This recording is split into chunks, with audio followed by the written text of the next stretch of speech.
ஒரு அம்மா மகனை அணைச்சபடி ஒரு ஒரு எலும்பு கூடு கிடைச்சிருக்குது. ஒரு ஸ்கூலுக்கு போற பையன் புத்தக பையோட புதைக்கப்பட்டிருக்கிறான் இறந்து போய் அப்படிங்கிற மாதிரி விஷயங்கள் பார்க்கும்போது கொஞ்சம் கூட மனிதாயமற்ற செயலா இருக்கு. பார்க்கும்போது ரொம்ப வேதனையா இருந்தது, ரொம்ப கோரமா இருந்தது, ரொம்ப கோபமா இருந்தது, அதிர்ச்சி அளிக்கக்கூடிய விதமா இருந்தது. இதை செஞ்சவங்க கிட்டேயே போய் நீதி கேட்டோம்னா கிடைக்காது.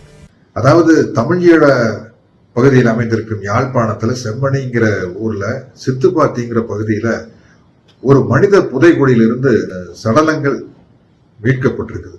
எலும்பு கூடுகள் கூட இருக்கலாம். பார்க்கும்போது ரொம்ப வேதனையா இருந்தது, ரொம்ப கோரமா இருந்தது, ரொம்ப கோபமா இருந்தது, அதிர்ச்சி அளிக்கக்கூடிய விதமா இருந்தது. அது அனைத்தும் தமிழ் மக்களுடைய உடல்களாகத்தான் இருக்கும் என்பது ஆணித்தரமான அனைவருடைய கருத்தும் கூட. ஏன்னா யுத்த காலத்துல அந்த பகுதி சிங்கள இராணுவத்தினுடைய கட்டுப்பாட்டில் தான் இருந்ததா சொல்லப்படுது. அப்புறம் அது அங்க எரிக்கத்தான் செய்வாங்க, புதைக்க மாட்டாங்க போல இருக்குது.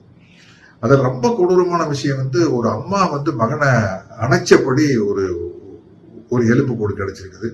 ஒரு ஸ்கூலுக்கு போற பையன் புத்தக பையோட புதைக்கப்பட்டிருக்கிறான் இறந்து போய் அப்படிங்கிற மாதிரி விஷயங்கள் பார்க்கும்போது கொஞ்சம் கூட மனிதாயமற்ற செயலா இருக்குது. இதை செஞ்சவங்க கிட்டேயே போய் நீதி கேட்டோம்னா கிடைக்காது. அதனால சர்வதேச நீதிமன்றத்தில் தான் இதை கொண்டு போகணும். இந்த கோர நிகழ்ச்சியை உலக நாடுகள் அனைவரது கவனத்திற்கும் கொண்டு செல்ல வேண்டும். அதற்கு தமிழர்களாகிய நாம் தான் பாடுபட வேண்டும்.